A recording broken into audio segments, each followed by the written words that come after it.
Dear Papa G, ako gali si Jess sang Bago City, Negros Occidental.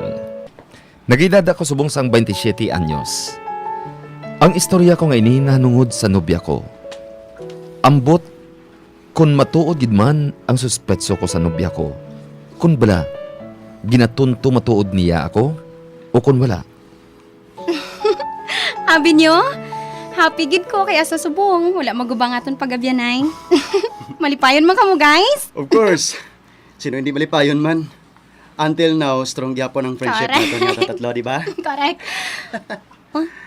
O ikaw, Jess. Oh, Nga daw wala ka daya makatingog, how? Hmm? Oo, ikaw. Kon, nagpamati man sa inyo eh. Ate, happy ka man kaya sa subong. Okay gihapon ang friendship naton? Oo, gitlang Viola eh. Kag hindi kita ko luyag Nice, no? madula ka sa panundo ko, Viola. Tungod hasta sa tatlo tatlo, kita di ba? pero big of the night. Ginahigugma ko gihapon ikaw.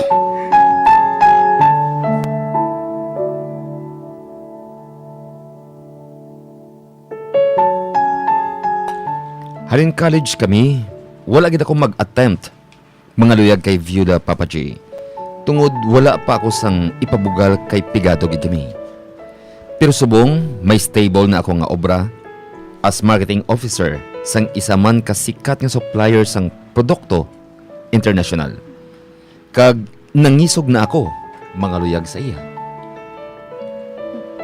Jess, are you serious? Oo, Viola. Oh. Since college pa kita, may igo na ako sa imo. Nahuya lang ako mga luyag tungod wala pa ako ipabugal sa imo eh. Pigado ako. Kag wala man ako pang gasto sa pagpangaluyag sa imo. Pero ang matuod, I love you so much, Viola.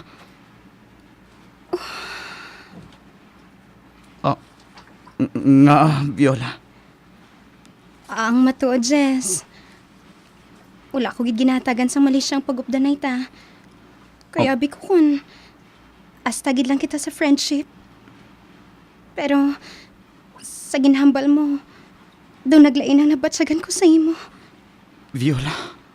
Pero paminsaron ko anay pwede. Hatagi lang ako sang time, Jess.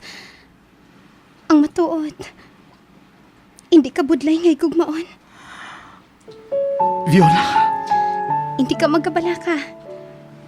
Kung matapos ko lang yung problema ko nga ginatubang, sabdon ko gid ikaw sa ginahambal mo sa akon, Jess. May problema ka? Kuan. Oo, Jess. Anong problema mo? Basi kon makabulig ba na ako dito? No. Kuan eh. Makahuluyan na sa imo. Don't mind na lang ah. Okay lang ako, no? Sige na. Please. Sugiri ako. Ano balay na? Basi pa man lang kung makabulig ako sa imo. Sigurado ka? Sigurado ako. Nga. Anong problema mo? Ang matuod, Jess. Kinahanglan ko gid subong sang 10,000. 10,000 pesos? Oo, Jess. Nakahula mabi ako sa kilala ko eh, kay gingamit ko sa hospital si Papang. Kagas sa subong. Wala ko siya maulian. Amo gani nga nagalibog ang ulo ko eh ko. Don't worry. May kwarta ko din. Hatagan ko ikaw sang 10,000 pesos. Matuod ka, Jess. Oo, Viola. Para matapos ng problema mo. Jess!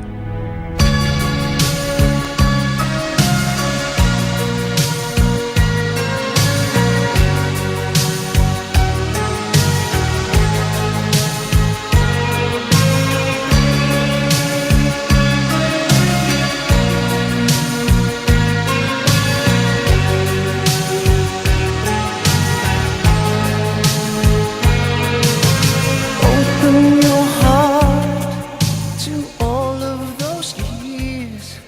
Nalipay gid ako sa ginhambal ni Viola sa akon nga hindi ako mabudlay higugmaon. Nahatagan ako paglaom nga padayunon ko ang pagpangaluyag sa iya. Kay ginapaabot ko nga mapasabat ko siya kag mangin nobya ko siya. Ginatagan ko siya sang 10,000 Papa J para makabayad siya sang utang niya sa iya ginahulaman. Pero ang wala ko mahibalan, amo nga. Daw makibot man ko sa paghagad mga madiner ta ba? Sigurado ka nga ikaw ang taya, Beulah? Alang-alang man nga pa bayron ta ka kay ti ako naghagad sa imo di. Natural akong mabayad sang dinner ta syempre. Seriously? Of course! Okay. Pero anay ka bala, Nga wala mo ginupod si Jess. Kabalo man siya sang dinner ta? Wala si Jess makaibaluted. Oh. Kung nga duha lang kita tungod ang pag-upod naton nga ini. Para gilang sa aton nga duha. Anong buot mo silingon, Beulah? Beulah? Nga? Ano blang buot mo silingon, ha? Nahuya man ako magampal sinisay mo tungod babae ako. Pero hindi ko mabutigan ang kaugalingon ko, Ted. Oh. Ang matuod. Since college pa kita nga nabatsagan ko inisay mo. Ted, I love you. Beulah? Amoy nang matuod, Ted. I love you very much. Oh, nga. Hindi ka magpati? Ang matuod, Beulah. Kung anong nabatsagan mo, amo man ini nabatsagan ko sa imo. Ted, I love you too, Beulah. matuod ba lang ginahambal mo sa akon, Ted? Oo, Beulah. Pero naanahan ako sa paghambal. Wala ko na ikaw ginambalan tungod. Oh, Ted. Nga. Sorry, Beulah. Kukan. Personal ko na ini nga problema. Personal? Nga Basi kung makabulig man ako sa imo. Kukan. Parte ini sa manghod ko. Nga Kulang 5,000 pesos ang iabalayran sa tuition eh. Ha? Hindi sa makakuha exam kung hindi mabayaran ang kulang 5,000. Ay, ikaw lang ang tao ka, ho. Ako nang bahala sa 5,000, Hatagan ta ka karon. Matuod ka, Beulah?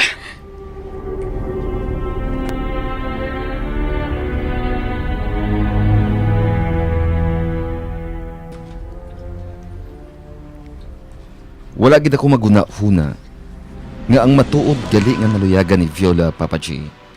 Amo si Ted. Kag ang ginhatag ko nga 10,000 pesos sa iya, sa kay Ted jagali ginagasto.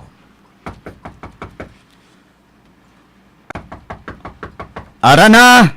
Dali lang!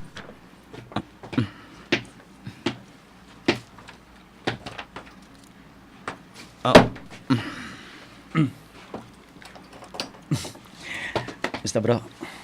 Oh. Bro, Ted? Ikaw? Hindi mo kuya papasudlon? Sulod. Salamat.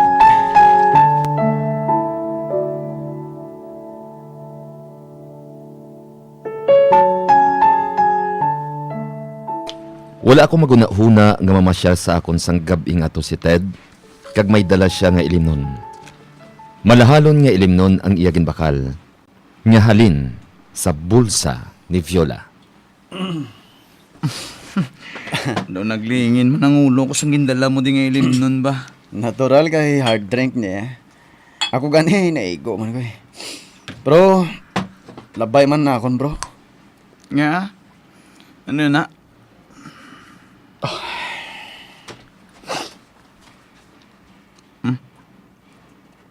Bro, Ted? May problema ka?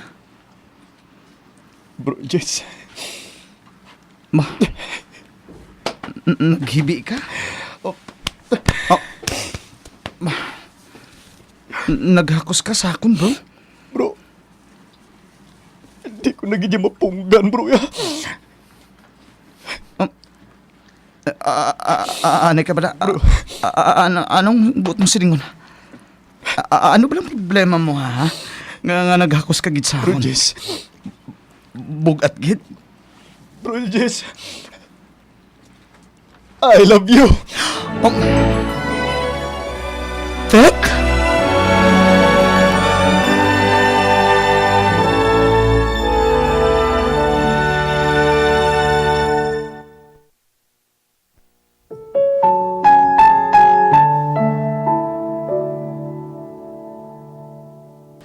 Hindi ko kabalo kung anong buhaton ko kay Ted, Papa J. Daw kadlawan ko siya kung marigkam ako sa iya samtang nagahakos siya sa akon. Wala gid ako maguna-huna nga agi gali si Ted. Pareho kami nga hubog ni Ted, Papa J. Kag Babay ako sa ingon ko sa inyo, bro. Pasugti ako.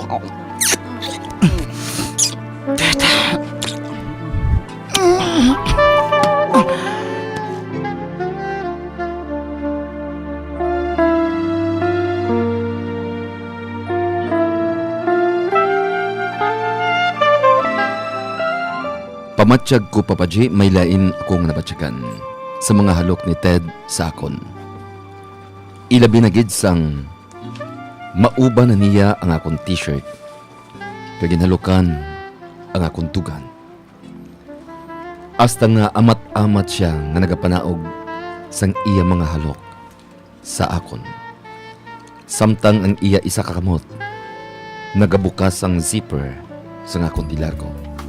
Sang malulos na niya ang akong dilargo, kaghanan akong tani niya nga pang-uson.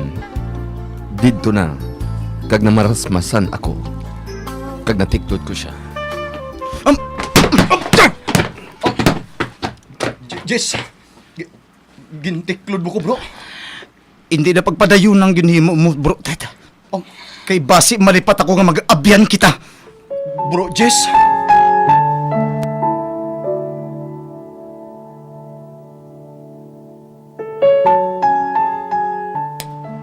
Dito man ka naguntat si Ted sang iya ginahimo sa akon, Papa J. Nagtulukay kami sa makadali, kag ginpakalmahan ko na lang. Oh, sorry gid, bro, sa ginhimo ko, ha. Okay lang, Ted. Nagpautwas ka lang sa nabatsyagan mo. Pero, Bro, nasyakid ko sa imo, bro. Isa ka galit. isa ako kaagi, bro. Ted, Bro, kabalo ko nga naglain ang pagkilala mo sa akon sa nibalaan mo. okay. Akuon ko. Medyo naglain matuod ang pagkilala ko sa imo. Pero hindi ka magkabalaka, bro. Slight man lang. Kag please, hindi na pagsulita ang ginhimo mo sa akon. Hindi ka magkabalaka. Abyan ta kagihapon. Bro, Jess. Pero hindi ta katalo, bro. Sa iba na lang na lalaki. Hindi lang ako. Okay? Okay, bro. Sorry, kid. No problem. Kag thank you kid sa pag-itsindi mo sa akon, bro. Okay lang, bro. Galing. Galing ano, bro? Ambot lang kung may mabulig ka sa problema ko. Ha? Problema? Nga, bro. Ano balay na? Ha? Ang matuod, bro. Naluyag ako kay Viola. Bro, Jess? Ho, bro. Siya ang babae nga ginahandom ko nga ipakasal kag palanggaon tubtob sa akong kamatayon. Oh.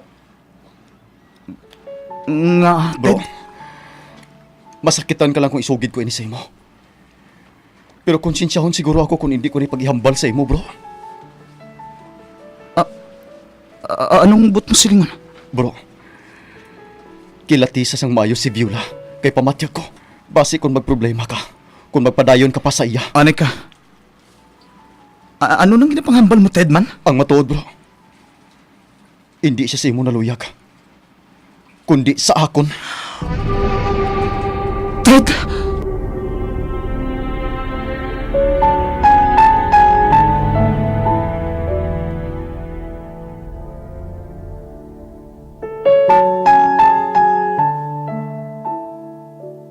Ginsugid sa ako ni Ted ang tanan.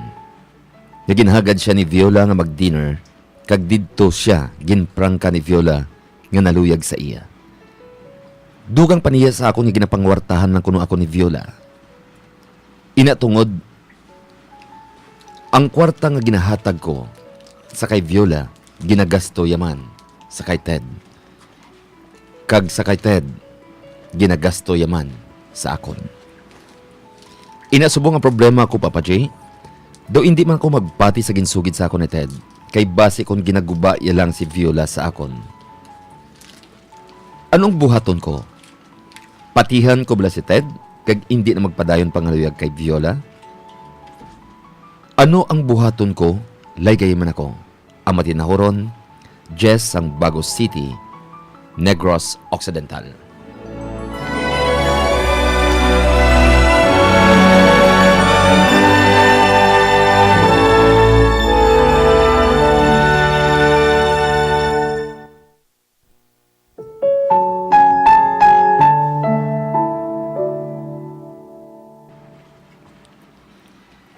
Hindi na pag-ibutang sa kalang-alangan ang pagkatao mo, Jess.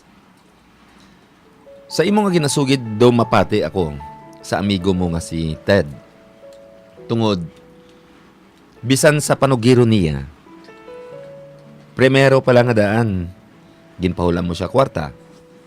Pila lang ka oras siguro. Ginagad niya si Ted.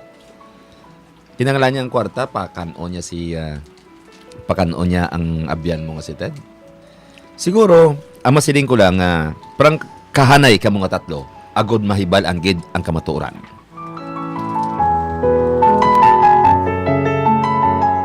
Ginaagda ko kamo nga makigbahin sa paglaygay sa problema sang aton sender. Mag-comment lang sa Facebook account RMN Ilonggo Prod Center o kung mag-email sa papagrmn13@yahoo.com. O kung pwede man kamo makapadala sang inyo sulat, i-address lang sa RMN DYHB 17 Clacson Street, Bacolod City. Kay hatagan ginamon ina sang pagtamod diri sa aton palatuntunan. Dear Papa G. Produksyon sang RMN Drama Center.